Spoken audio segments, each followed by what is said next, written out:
Welcome to e-learning platform of Dr. Bapuji Sankhe, Institute of Engineering and Technology, Kolhapur. I am Mr. R.K. Patil from Civil Engineering Department is going to discuss about the subject technology.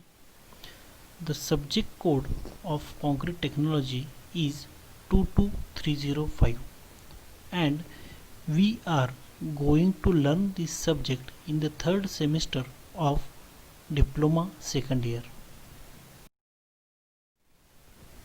The teaching scheme for this subject will be the lectures of 3 hours per week and the practicals of 2 hours per week.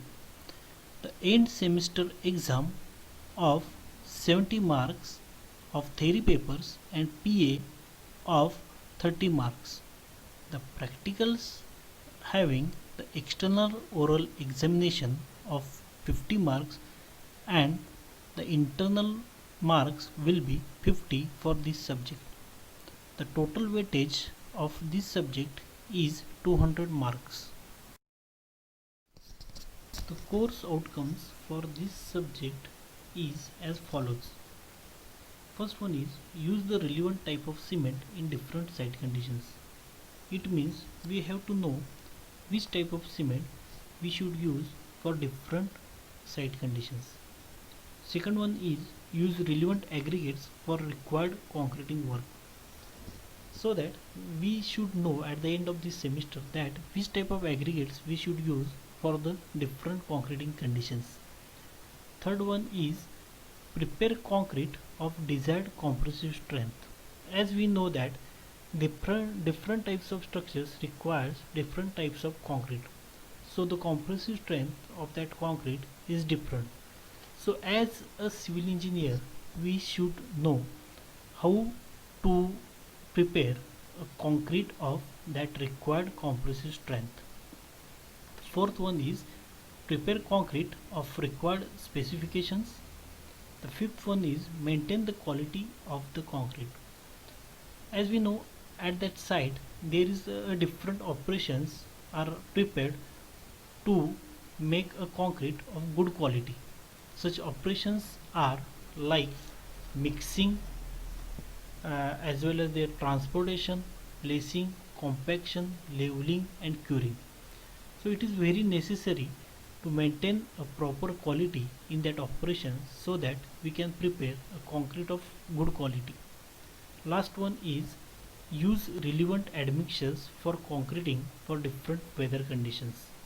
It means that we prepare concrete at different weather conditions, like sometimes we prepare concrete in hot conditions, sometimes in cold weather conditions, sometimes in humid conditions. So when we are going to prepare the concrete in such conditions, it is very necessary to add certain chemicals in that concrete to prepare a better and good quality concrete. Therefore sometimes we use chemicals. That chemicals are called admixtures. So here we are going to learn the first chapter of this subject. It has the weightage of 10 marks. First one is the definition of the cement. The definition is the product manufactured by burning and crushing to a powder, a well proportioned mixture of calcareous and argillaceous material is called as cement. It means the cement, when we prepare cement, the cement has certain chemical compositions. It has lime, silica and alumina. So we get that chemicals from different raw materials. So in that definition we know that the product manufactured by burning and crushing to a powder. So what we burn and crush to a powder? A well proportion of calcareous and argillaceous material. It means the calcareous material is the material which contains limestone and calcium, and the argillaceous material is the material which contains the alumina is the major part in it. म्हणजे याचा अर्थ असा आहे की ज्यावेळी आपल्याला सिमेंटचं manufacturing केलं जातं त्यावेळी त्यामध्ये जे रॉ मटेरियल वापरलं जातं इथे रॉ मटेरियल आपण कॅल्सिरियस मटेरियल असं म्हणतो की ज्यामध्ये कॅल्शियमचं पर्सेंटेज जास्त असतं किंवा आर्जेलिसियस मटेरियल म्हणजे असं मटेरियल की ज्यामध्ये ॲल्युमिनियमचं पर्सेंटेज जास्त असतं. हे रॉ मटेरियल काय केलं जातं की त्याचं क्रशिंग केलं जातं त्यापासून अगदी फाईन पावडर प्रिपेअर केली जाते आणि त्या पावडरचं एक बर्निंग करून एका सर्टन टेम्परेचरला आपल्याला सिमेंटचं मॅन्युफॅक्चरिंग करता येतं. तर concrete is prepared by mixing sand, aggregates and cement along with water in fixed proportion and the strength of the concrete is mainly due to the cement.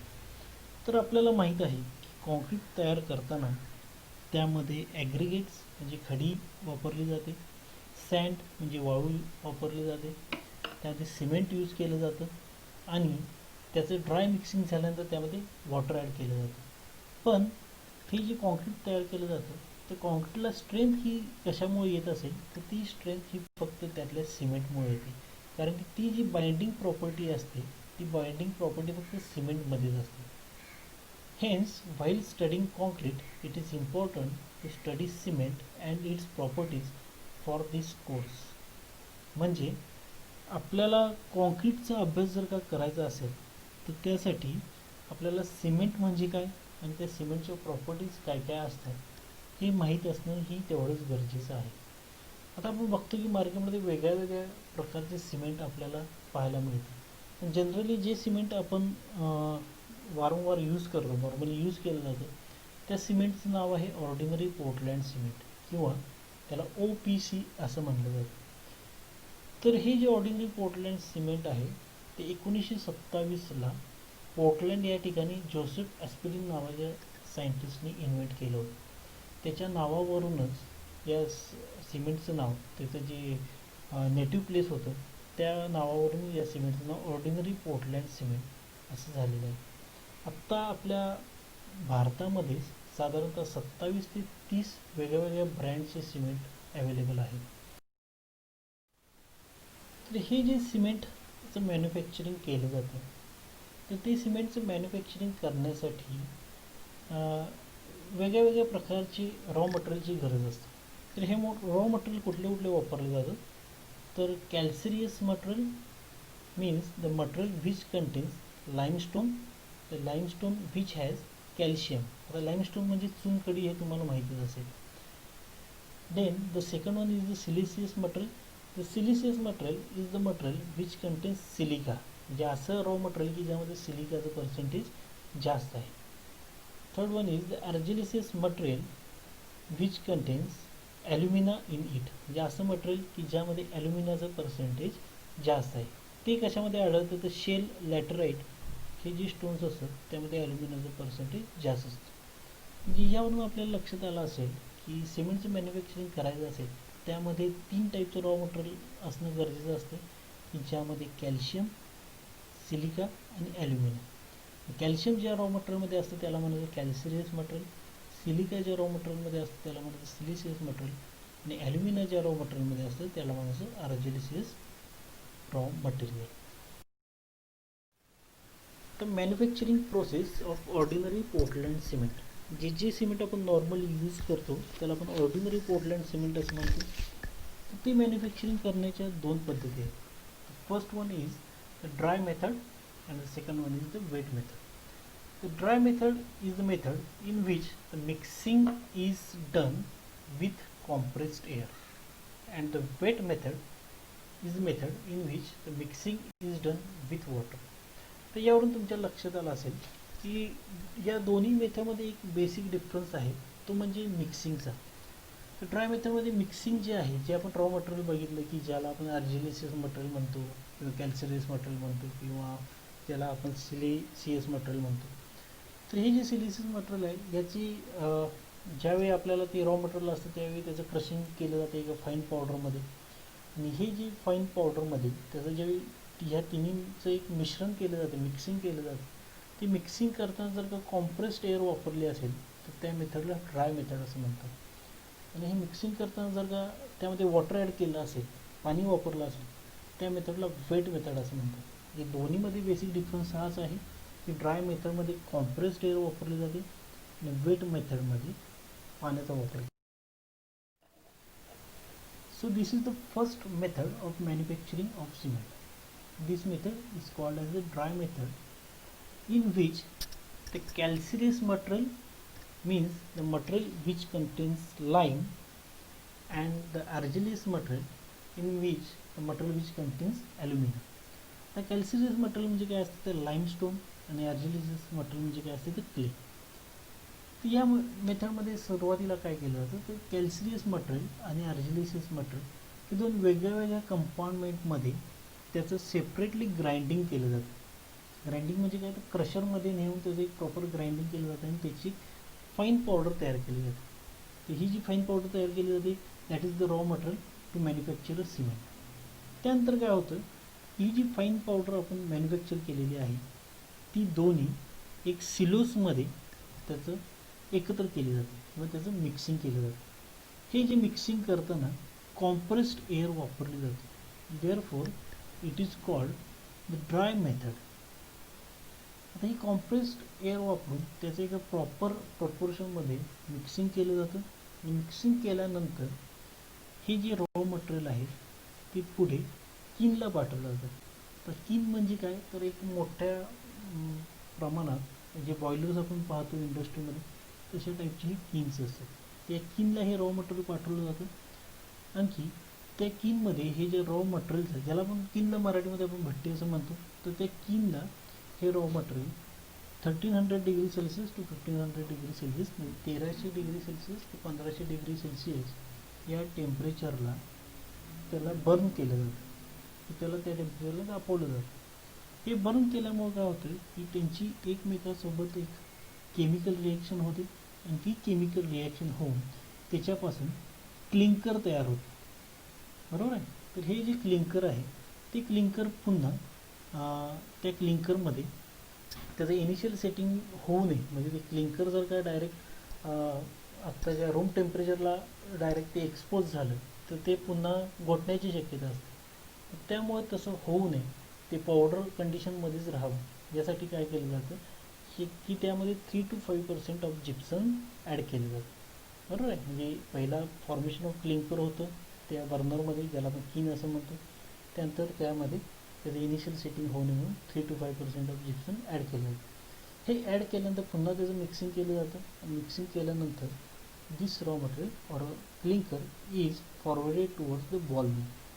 Ball मिलमध्ये पुन्हा काय असतं की ball mill acts as a crusher ज्यामध्ये जेव्हा हे clinker enter होतं त्यावेळी त्यातल्या बॉल्समुळे त्यांची एकमेकाबरोबर ॲक्शन होते आणि it forms a very fine cement powder. त्यात आपण सिमेंट बघतो तशा टाईपची सिमेंट पावडर ही बॉल मिलमध्ये तयार केली जाते. त्यानंतर ही जी सिमेंट पावडर आहे ती पुढे पॅकेजिंग युनिटकडे पाठवली जाते. तर ही जी मेथड होती या मेथडला आपण dry method of manufacturing of cement असं म्हणतो. तर आपण इथं वाचलं तर यामध्ये मॅन्युफॅक्चरिंग मेथड सांगितलेली आहे की first of all the raw material like limestone and silica grinded separately to form a very fine powder. ज्यामध्ये लाईमस्टोन आणि सिलिका हे ग्राइंडिंग केलं जातं आणि त्यापासून एक फाईन पावडर तयार केली जाते. Second one is these raw materials are mixed in correct proportions by using compressed air. जसं मी मागाशी सांगितलं की सिलोजमध्ये कॉम्प्रेस्ड एअरनी या रॉ मटेरियलचं काय केलं जातं मिक्सिंग केलं जातं. Third one is after that this raw material is transported towards the kiln. म्हणजे किनकडे फॉरवर्ड केलं जातं. Inside the kiln this raw material is heated at temperature between 13 degree Celsius to 15 degree Celsius. त्या बर्नरमध्ये त्या किनमध्ये हे रॉ मटेरियल 1300 डिग्री सेल्सिअस ते 1500 degree सेल्सिअसपर्यंत काय केलं जातं बर्न केलं जातं. ते बर्न झाल्यामुळे त्याची एकमेकाबरोबर रिॲक्शन होते आणि त्यापासून क्लिंकर तयार होतं. Formation of clinker takes place at the lower level of the kiln. The clinkers are collected and cooled with the addition of 3 to 5% of gypsum. ज्यावेळी क्लिंकरचं फॉर्मेशन होतं त्यावेळी त्यामध्ये 3 to 5% ऑफ जिप्सम ॲड केलं जातं. After that, this cement is transported towards the ball mill for making very fine powder. आता आपण जे सिमेंट पाहतो तशा पद्धतीचं एकदम फाईन पावडरमध्ये जे सिमेंट तयार व्हावं यासाठी ते बॉल मिलकडे फॉरवर्ड केलं जातं आणि शेवटी this fine powder is transported toward the packaging unit. त्यानंतर ते पॅकेजिंग युनिटकडे पाठवलं जातं आणि तिथे त्याचं प्रॉपरली पॅकिंग केलं जातं.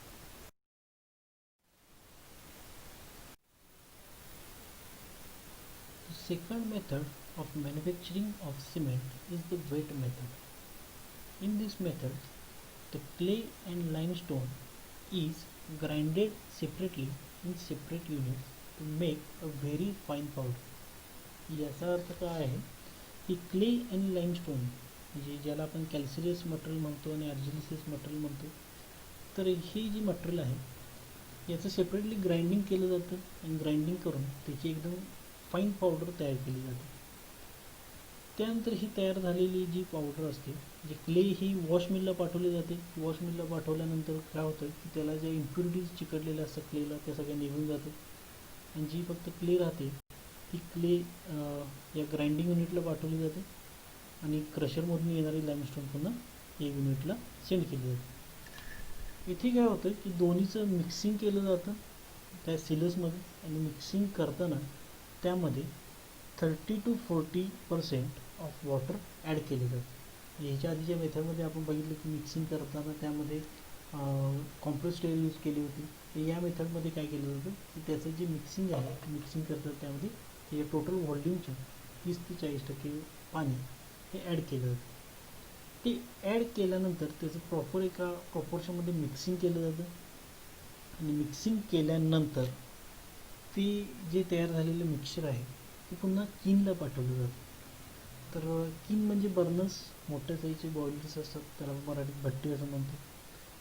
त्या बॉयलर्समध्ये हे जे रॉ मटेरियल आहे ते साधारणतः 1300 degree Celsius to 1500 degree Celsius म्हणजे 1300 ते 1500 डिग्री सेल्सिअसला त्याचं हिटिंग केलं जातं.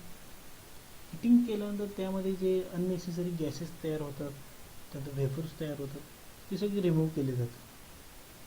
आणि हिटिंग करत असतानाच त्यामध्ये जे रॉ मटेरियल आपण यूज करतो, लाईम असेल, सिलिका असेल, ॲल्युमिना असेल, या सगळ्यांची एकमेकाबरोबर प्रॉपर केमिकल रिएक्शन होते आणि त्यापासून तयार होणारं जे कंपाऊंड असतं त्याला आपण क्लिंकर असं म्हणतो. तर हे क्लिंकरचं फॉर्मेशन हे साधारणतः त्या किनमध्ये होतं. किनच्या बॉटम साईडमधून हा क्लिंकर बाजूला केला जातो. बाजूला केल्यानंतर त्यामध्ये त्याचं इनिशियल सेटिंग होऊ नये यासाठी पुन्हा त्यामध्ये 3 to 5% ऑफ जिप्सम ॲड केलं जातं. ते ॲड केल्यानंतर पुन्हा त्याच्यापासून एकदम व्हेरी फाईन पावडर बनवण्यासाठी पुन्हा त्याला बॉल मिलला पाठवलं जातं. बॉल मिलकडून ते पॅकेजिंग युनिटकडे पाठवलं जातं. म्हणजे आपण या मेथडमध्ये बघितलं असेल, यामध्ये जे रॉ मटेरियल यूज केलं जाते की क्ले असेल, लाईमस्टोन असेल, त्याचं सेपरेटली ग्राइंडिंग केलं जातं, त्यापासून फाईन पावडर बनवली जाते. ही जी फाईन पावडर आहे त्याचं in the presence of water म्हणजे टोटल व्हॉल्यूमचे 30 ते 40% वॉटर त्यामध्ये ॲड करून त्याचं प्रॉपरली मिक्सिंग केलं जातं. मिक्सिंग केल्यानंतर हे किनला पाठवलं जातं. किनमध्ये ते 1300 डिग्री ते 1500 डिग्री सेल्सिअसला त्याला हीट केलं जातं. हीट केल्यानंतर की त्यामध्ये जे अननेसेसरी गॅसेस असतात, वेपर्स असतात, ते रिमूव्ह केले जातात. म्हणजे फॉर्मेशन ऑफ क्लिंकर असते ते क्लिंकर पुन्हा बाजूला केलं जातं. त्या क्लिंकरमध्ये 3 to 5% ऑफ जिप्सम ॲड केला जातो आणि ॲड केल्यानंतर पुन्हा ते मिक्सिंग केलं जातं आणि त्याला बॉल मिलला पाठवलं जातं. बॉल मिलला का पाठवलं जातं की त्यापासून आपल्याला व्हेरी फाईन पावडरचं सिमेंट तयार झालं पाहिजे. हे तयार झाल्यानंतर पुन्हा त्याला पॅकेजिंग युनिटकडे पाठवलं. तर ही wet method of manufacturing of cement आहे, in which the raw material like clay and limestone is grinded separately to form very small particles.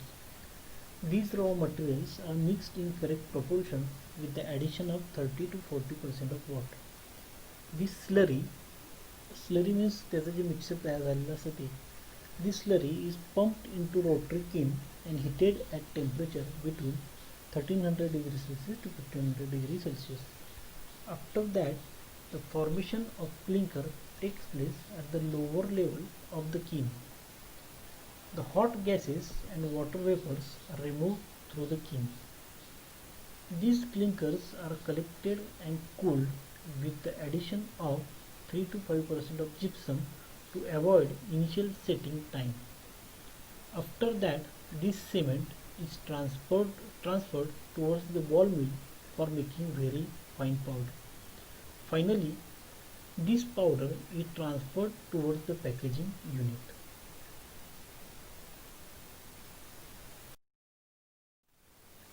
The summary of this first lecture: cement is used as a binding agent in concrete. म्हणजे cement शिवाय आपण concrete prepare करू शकत नाही. की कॉन्क्रीटला जी काही binding property असते, strength असते, ती फक्त त्यातल्या सिमेंटमुळेच मिळते. There are many types of cement but ordinary Portland cement is most commonly used in normal concrete condition. हे सिमेंट वेगळ्या वेगळ्या पद्धतीचं सिमेंट मार्केटमध्ये पाहायला मिळतं, पण जे नॉर्मली सिमेंट वापरलं जातं त्याला आपण ऑर्डिनरी पोर्टलँड सिमेंट असं म्हणतो. Cement is manufactured by two methods, that is dry method and weight method. जसं आता आपण बघितलं की सिमेंट मॅन्युफॅक्चरिंगचे दोन मेथड्स आहेत. पहिले आहे ते मेथडला आपण ड्राय मेथड म्हणतो, की ज्यामध्ये कॉम्प्रेस्ड एअरने त्याचं जे काही रॉ मटेरियल आहे त्याचं मिक्सिंग केलं जातं. आणि दुसरी आहे ती म्हणजे वेट मेथड. तर वेट मेथडमध्ये काय केलं जातं, तर जे मिक्सिंग आहे त्यामध्ये टोटल व्हॉल्यूमच्या 30-40% वॉटर ॲड केलं जातं. त्याची जी काही स्लरी आहे त्या स्लरीचं एका वेल प्रपोर्शनमध्ये मिक्सिंग केलं जातं.